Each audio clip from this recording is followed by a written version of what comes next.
Olá, bem-vindos. Estamos chegando com o nosso Entre Linhas dessa sexta-feira, dia 26 de março de 2021, encerrando mais uma semana pesada, né? Com muitas notícias, reviravoltas políticas, enfim.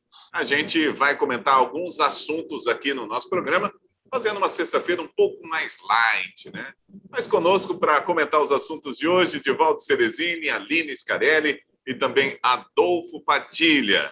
A direção geral aqui do programa é de Bruno Maluni. E nós estamos sempre no ar na Prudente News 1070, às 11 horas da manhã e às 3 horas da tarde. Vamos lá para o bom dia da Aline Scarelli. Bom dia, bem-vinda, Aline.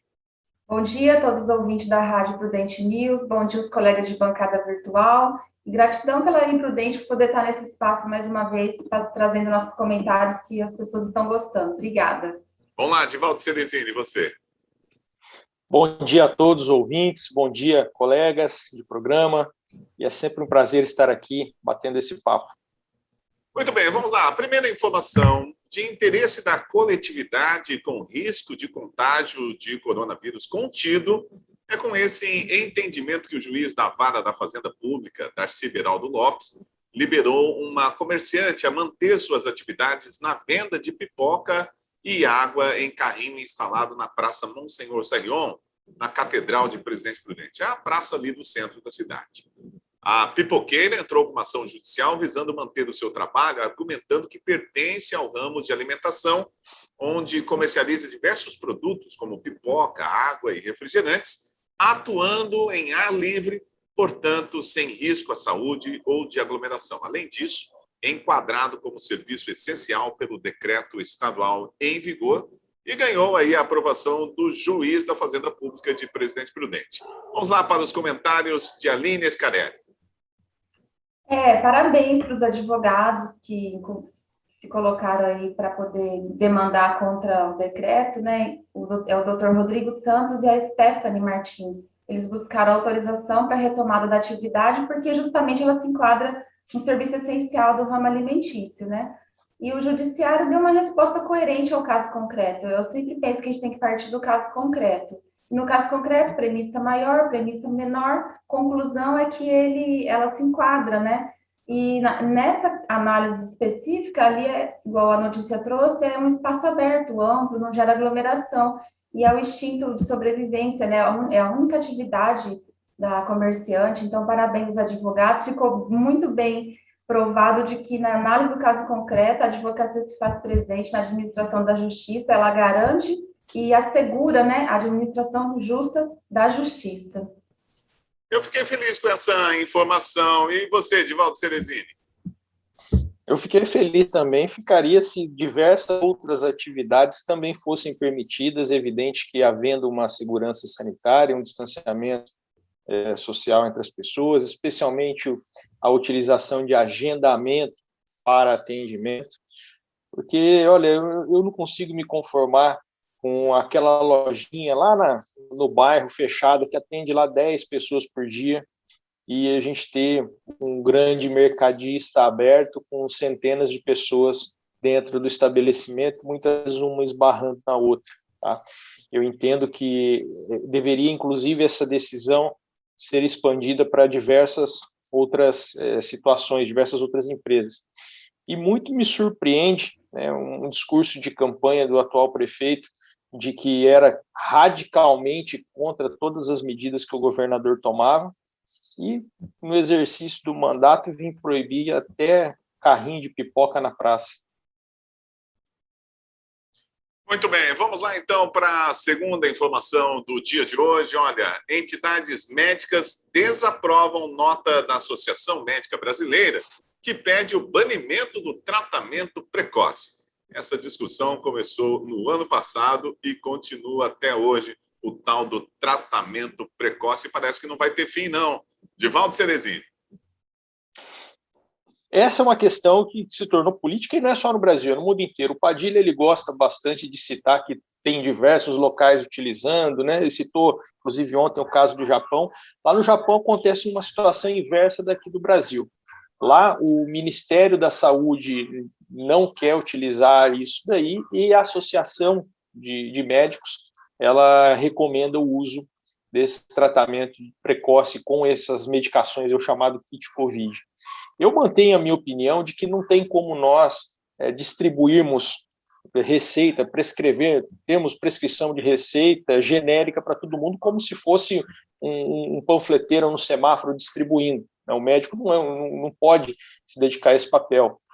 Inclusive, o CFM, o Conselho Federal de Medicina, ele emitiu uma nota ontem, alertando, defendendo o ato médico, que é justamente o profissional, na análise do caso específico daquele paciente, definir o tratamento. E não tem maneira diferente de ser que não seja essa. Nós não podemos distribuir como se fosse um panfleto, a prescrição médica, porém, nós também não podemos impedir que o profissional, com a sua formação, a sua experiência, analisando o paciente e a situação dele, defina o tratamento. Nós não podemos interferir nisso. Então, perfeita a posição do CFM em relação a esse caso, e o que a gente tem que fazer é justamente defender o tratamento do caso específico, e não tratar de forma genérica, como muitos defendem, como se fosse a salvação da lavoura, um conjunto de medicamentos que realmente não tem nada que comprove, que subsidie a prática massiva desse tipo de tratamento. Muito bem, vamos lá. Aline Scarelli, a sua opinião. Concordo com o Divaldo, que eu uso assim, no varejo, né, vamos dizer, no batidão não é correto, porque é a análise de cada indivíduo, né? Então, comentar essa notícia, ela não me permite ser otimista, nem muito firme, né, na percepção de que realmente vamos chegar num fim essa discussão. Então, ela não tem conclusão, não temos um consenso, né? E aí, o que eu sempre digo, né? Aquelas forças que se movem que a gente não vê, eu acho que passa um pouco por essa questão, porque tem interesse da indústria farmacêutica em estimular essa venda desse produto, desse medicamento, né? E também qual é a contrapartida, talvez, eventualmente, não estou querendo imputar nada para nenhuma classe, mas assim, qual é a contrapartida, talvez, da classe médica? Inclusive, apesar de tudo isso, já ficou muito provado, e não é invenção minha, até o Reinaldo Azevedo falou ontem sobre não ter prova, não tem prova científica do tratamento precoce, né? Não tem, gente. É só a vacina mesmo que cura. E outro dado que o pessoal para de falar é que assim que há a constatação da doença, que tem a internação, que entra com medicação, o que mostrou positivo e que vem sendo usado muito é a tal da Decadron e os anticoagulantes. Então, se está tendo acertos aí, é por esse caminho que a gente tem que andar. Agora, tá cansativo esse negócio, hein, gente? Como que a gente fica? A gente fica desinformado, é especulação, é morte, é fake news, é medo, nebulização de cloroquina, doenças hepáticas, a gente fica apreensivo, angustiado, tira a nossa paz, né? Acho que precisava trazer um pouco de paz para o brasileiro que já está lá nos 300 mil mortos. Muito bem. O Divaldo Ceresini pediu a palavra, eu vou pedir para ele ligar o microfone também. O Divaldo, quando você não estava falando, a câmera ficou cortando para você, por isso que eu desliguei seu microfone. Então, vamos lá. Tranquilo. Eu só gostaria de complementar o meu comentário a esse respeito, né? É que utilizar a ideia do tal do tratamento precoce como solução para o problema da Covid é muleta de político incompetente. Não existe solução fácil, nós estamos há tanto tempo com esse problema justamente porque ninguém quis encarar o problema de frente, e sempre nós tivemos algum político, uma briga entre políticos para ver quem que traria a solução mágica. Nós politizamos algo que não deveria ter sido politizado de forma alguma. Então, vamos focar na construção da solução. A vacinação tem demonstrado que esse é o caminho, haja vista a queda drástica de infectados dentro do grupo de pessoas que teve a vacinação. Muito bem, é isso aí. Nosso primeiro bloco aqui do Entre Linhas vai ficando por aqui e nós voltamos a nos falar daqui a pouquinho, depois do intervalo, com o nosso Entre Linhas na segunda parte. Comentando os assuntos, Divaldo Ceresini, Aline Scarelli e Adolfo Padilha. É um tempinho só, já estamos de volta.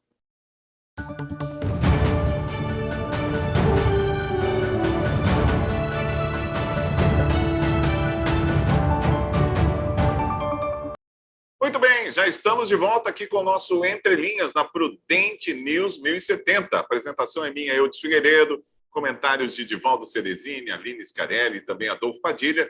Direção geral aqui da nossa emissora é de Bruno Maluli. Vamos lá para a segunda parte, mais duas notícias que nós separamos para os nossos comentaristas darem a sua opinião, para que você possa formar a sua opinião também sobre o assunto. Então, vamos lá. Após o decreto, 20 lojistas solicitam vaga de estacionamento para vendas em drive-thru. A entrega das mercadorias nesse formato foi viabilizada na semana passada. Se você andar pelo centro de Presidente Prudente, você vai ver vários drive-thrus que estão de forma improvisada, vamos dizer assim. Mas parece que é uma saída que os lojistas encontraram aí junto com a prefeitura. Vamos lá para o comentário de Divaldo Ceresini. Olha, se é permitido entregar somente por drive-thru, né, já que o governo do estado proibiu passar na loja para pegar, essa sem dúvida é uma alternativa, tem causado em alguns lugares algum transtorno para o trânsito, mas a gente tem que entender que essa é uma forma do comércio sobreviver nessa situação. Eu entendo que ajustes ainda podem ser feitos e eu não tenho dúvidas de que tanto os lojistas quanto a própria CEMOB promoverão, né, esses ajustes necessários. Agora, eu volto a defender o exercício da atividade econômica com horário agendado, por exemplo, com limitação de pessoas por metro quadrado, com exigência de um ambiente arejado, por exemplo, enfim, que nós tenhamos medidas sanitárias de distanciamento entre as pessoas, de organização do fluxo, que evitemos aglomerações e que tenhamos a higienização dos espaços. Com isso, a gente deixa de sofrer outros efeitos colaterais que essas medidas, esses jeitinhos, têm causado. Aline, você concorda aí com o Divaldo Ceresini? Você acha que é possível manter o comércio aberto com essas medidas aí sanitárias em vigor? Qual é a sua opinião?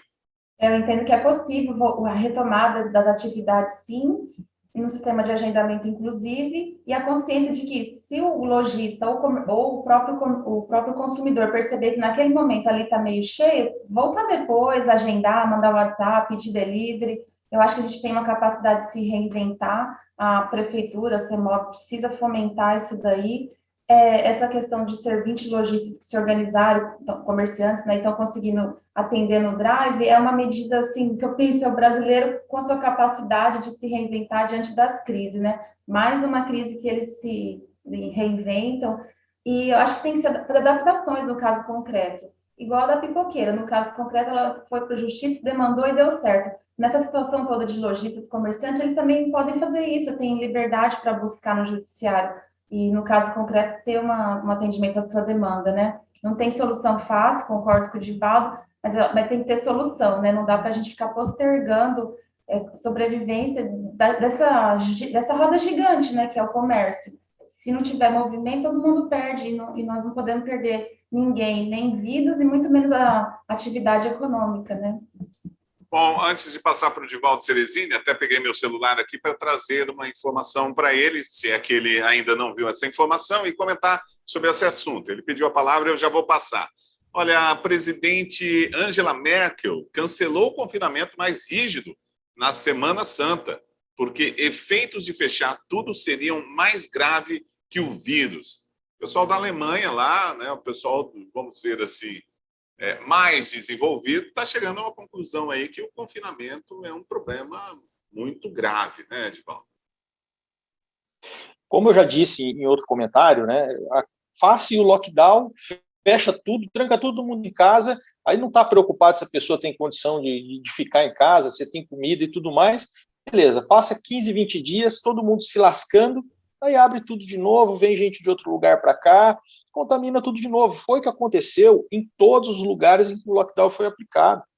Então, por isso que eu defendo as medidas sanitárias, o distanciamento social, sim, porém com o exercício da atividade econômica organizada e agendada.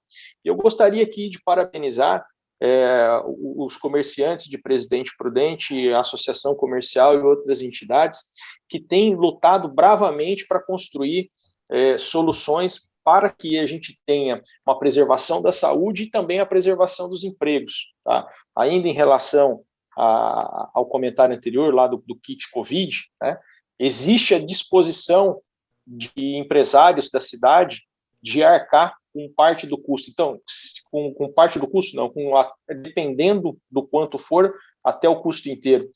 E aí a gente tem que ter o reconhecimento disso daí, que se existe uma medida que não está cientificamente comprovada e que não se pode, portanto, utilizar dinheiro público com isso, nós temos a iniciativa privada querendo custear isso daí e pessoas querendo fazer uso disso daí, então que se permita o exercício da medicina para o caso específico, analisando se a pessoa tem como receber aquela medicação, se é o caso dela receber aquela medicação, que se aplique. Nesse caso, não há o desperdício do dinheiro público e também é importante a gente dizer, há a análise do caso específico do paciente. Muito bem, Aline, um minutinho aí para você. É rapidinho, aqui com relação à notícia lá da Alemanha, né, o que não fecha a nossa conta aqui, que é aí que está a grande questão, é que mesmo tendo as medidas um pouco mais restritivas no passado, agora mais restritivas do plano emergencial, não teve resultado, né? É aí que não fecha a conta. Eu entendo e foi uma análise que fizeram ontem, que os hospitais, eles não sabem nem como lidar hoje, porque não tem estrutura. Então, cada hospital vai lidar com aquela demanda de acordo com o que tem ali no momento. E assim, e vem agravando. Então, eu não sei se confinamento, restrições parciais ou totais, elas vão estar junto ali com a diminuição da capacidade dos hospitais. Então, assim, não está fechando conta nenhuma. Eu acho que é tentativas e acertos, e vão avaliando. Tenta, acertou ou não, avalia. Não tem solução prática, que a gente não pode ter uma receita pronta, né? O que acontece num determinado país, aqui a nossa é outra realidade.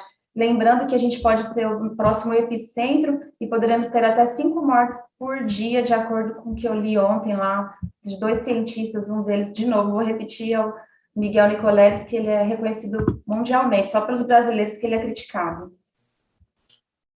Muito bem, vamos lá então. Só corrigindo, você falou 5 mortes por dia, eu li a 5 mil. matéria, são 5.000 mortes por dia, né?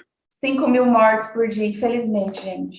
Podia ser 5. Muito bem, eu espero que a gente não chegue nisso, eu acho que todo mundo aqui espera que isso não chegue e com certeza nós vamos vencer essa situação. Eu espero, porque afinal de contas está todo mundo aí preocupado, se mexendo e estamos fazendo o que as autoridades estão pedindo, lockdown, né? Praticamente o lockdown. Bom, o governador do estado de São Paulo, João Dória, se solidarizou com o ex-juiz Sérgio Moro um dia após a decisão do Supremo Tribunal Federal, que considerou o magistrado parcial nos julgamentos envolvendo o ex-presidente Lula, no caso do triplex no Guarujá, investigado no âmbito da Operação Lava Jato. Através do seu perfil no Twitter, o governador Dória disse que, abre aspas, a Lava Jato foi um divisor de águas, fecha aspas, e que o esforço envolvido nas investigações não poderia ser esquecido pela população. A declaração de suspeição decidida após votação, que terminou por 3-2 contra o juiz, anula todas as decisões de Moro, impedindo também a convalidação de atos e provas. Vamos lá, Divaldo Ceresini, o que você achou aí da participação do Dória? Está tentando aproveitar algum tipo de carona aí? Olha, não tenho a mínima dúvida disso. É um caronista profissional, né? Na eleição ele colou no Bolsonaro, logo depois disse que ele não tinha nada a ver com o Bolsonaro. Uma coisa é você dizer, olha, eu entendo que o fulano é o menos pior para a situação, então vamos junto, né? Outra coisa é fazer uma defesa efusiva da candidatura da pessoa, que foi o que o Dória fez em relação ao Bolsonaro, e no minuto seguinte, quando o interesse dele em concorrer ao cargo ocupado pelo Bolsonaro falou mais alto para ele, ele já disse que nunca tinha sido aliado do Bolsonaro, que é mentira.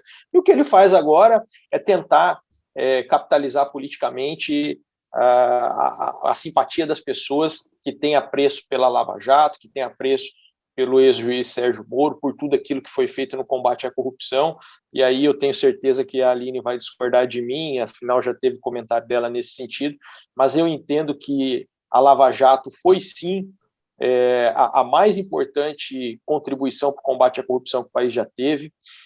Infelizmente, tal qual ocorreu na Itália, os canalhas deram um jeito de aliviar a barra deles e de retomar, né, o modus operandi de sempre. Né? Eles agiram para esvaziar as ações do Ministério Público e agora, inclusive, condenam o juiz. Não vi, ao contrário do que vi em relação aos réus condenados, eu não vi provas, muito menos provas lícitas em relação a essa suposta parcialidade do Moro, e nós temos, portanto, lá na Itália, nós tivemos a produção do Silvio Berlusconi, né, que se demonstrou igual ou até pior do que aqueles que foram condenados na Operação Mãos Limpas. E no Brasil, o que é que nós produzimos com a Lava Jato? Muito bem, vamos lá. Aline Scarelli, a sua opinião. Com relação a essa notícia, eu penso que o Moro, o Dória são companheiros, né? Eles são da mesma estirpe política. Um recorte que eu devo fazer é que a Lava Jato, ela teve sim acertos, só que não e teve desacertos, e eles foram provados, né? O Moro, ele foi parcial. O processo, ele não pode ser pessoalizado, eu sou contra essas questões. O resto, não. Apesar dela ter dado muita despesa e pouco retorno financeiro, eu ainda estou aqui pensando e preciso ler mais se realmente a avaliação é de que é a maior operação até a data de hoje, né? Porque teve muita despesa, o pessoal gastou bastante para manter a operação. Mas, assim, o Dória é aquela coisa, assim, as pessoas podem se alinhar a algum político em algum momento e se ele depois não responde mais como você acredita que ele responderia, você rompe. Mas não dá para mentir e falar que eu não apoiei. Então, no caso do Dória e Bolsonaro, ele apoiou, surfou na onda e agora mente, né? Mas, apesar disso tudo, o Dória é o Dória, né? Ele é aquele cara que, quando foi candidato a prefeito, desde quando foi prefeito, na verdade, de São Paulo, desde o primeiro dia ficou zanzando pelo país, fazendo campanha, né? Que ele queria ser presidente naquele momento lá. Enfiou goela abaixo a questão da ração humana para a rede escolar, um absurdo. Quem não lembra disso? Tentou higienizar a cidade, pintando tudo de cinza lá, os grafite, e depois higienizar, jogando água lá nos moradores de rua, promovendo desocupações das moradias coletivas de quem não tem o teto. E ele agora, né, saiu em novembro uma notícia lá no, como é que é o nome, gente? O jornal Gazeta do Povo, que o Moro, Huck e Dória sentam para conversar para uma possível candidatura para a eleição. É o Centrão lá se organizando, né? O Huck é o tal do garçom, o pessoal chama ele de garçom dos industriais e dos empresários, aquele 1% de industriais e empresários que representam 30% da renda do país. Então, ele é o garçom dessa classe. Não me representa esse povo, porque eles são homens brancos que representam a fatia de muito ricos, né? E eles aí, como se colocando candidatos, né? Construindo uma candidatura lá para o ano que vem, não me representa, porque eles não sentem na pele o que a mulher sente, o que o trabalhador sente, então eles não representam a classe trabalhadora. E aí eu quero que eles se lixem aí os três, né? Que se colocam na disputa, vão disputar se for o caso, mas não me representa, acho que não representa a maioria da população, porque eles representam esse 1% de muito ricos e não é a classe trabalhadora que está sustentando toda essa carga aí, né, Ok. pessoal? Tá certo. Vamos lá. Divaldo Ceresini, você pediu a palavra está com você. Eu só gostaria de lembrar que, infelizmente, esse tipo de conduta não acontece só lá em São Paulo, em Brasília, não. Aqui, na última eleição para prefeito de Presidente Prudente, um certo candidato, no início do ano, né, ele chamava os eleitores do presidente de gado. Depois ele encarnou o presidente na campanha e hoje já anda mais distante disso também. E, por fim, em relação ao comentário da Aline, eu entendo que a gente não tem que ter uma briga entre brancos e negros, entre homens e mulheres, e entre ricos e pobres, Aline. Nós temos todos que combater os privilégios, os malfeitos, a corrupção, isso de maneira veemente. Esses são os nossos inimigos. Muito bem, vamos lá. A Aline pediu a palavra Rapidinho. também. Aline, vamos lá. Não é questão de briga, é questão de representatividade. A democracia pressupõe representatividade. Quem me representa é as pessoas que lutam pela classe trabalhadora, porque eu venho da minha força de trabalho, eu não sou dona dos meios de produção. Então, esses daí que se colocam candidato, o Huck, o Dória, eles têm uma representação. E sim, eu ainda continuo com a sustentação da ideia de que ela é uma ideia real, de que as pessoas sim precisam ser representadas por aquilo. É negro, sim, não é briga, gente, é poder proporcionar equidade. Então, a bandeira de não corrupção é de todo mundo, assim, de todo mundo, não é que eu estou propondo uma separação e uma briga. A gente quer viver num país que tenha transparência e que atenda à necessidade daqueles que não têm representação, porque se a gente for pegar os números, 15% no Congresso são de mulheres, então esses homens não representam, não, as mulheres não, nem os negros. Aline, você me provocou aqui numa questão que eu completamente, eu fico sempre o isentão aqui em cima do muro, mas eu quero fazer uma pergunta para você. Quem é que vota? Quem é que vota? As mulheres são a maioria das eleitoras, né? As que podem ir às urnas votarem. Mas como o sistema todo ele é masculino e há muitos anos, porque a gente só ganhou o direito de votar em 32, a gente continua sendo subjugada e subrepresentada. Então, esse questionamento é porque é estrutural. Então, quando a gente fala aqui, mas por que a mulher não chega lá? Porque estruturalmente o sistema ele não funciona para a gente chegar lá. Muito bem, olha, Edivaldo, você para encerrar aqui o seu comentário. Serei muito, muito breve, tá? Na última eleição, eu fui presidente do Avante aqui em Presidente Prudente, Aline. Nós tivemos uma luta homérica para inserir mulheres na política para que fossem candidatas. Homérica. E não houve o interesse de tantas quantas poderiam ter tido em participar do processo eleitoral na condição de candidato. Pessoas que fossem, por óbvio, honestas, que tivessem o espírito público e que tivessem a disponibilidade de participar. Foi homérica a nossa luta. Então, a gente não pode obrigar as pessoas a fazer aquilo que elas não têm desejo. Eu entendo que as mulheres, se não são maioria, elas não são porque elas não querem, em quantidade, participar do processo. E tendo mulheres candidatas, se existe essa necessidade da mulher ser representada por outra mulher, essa necessidade do sexismo, elas têm a opção de votar em mulheres. Por que elas votam em homens, então? Elas podem votar em mulheres, tem mulher candidata.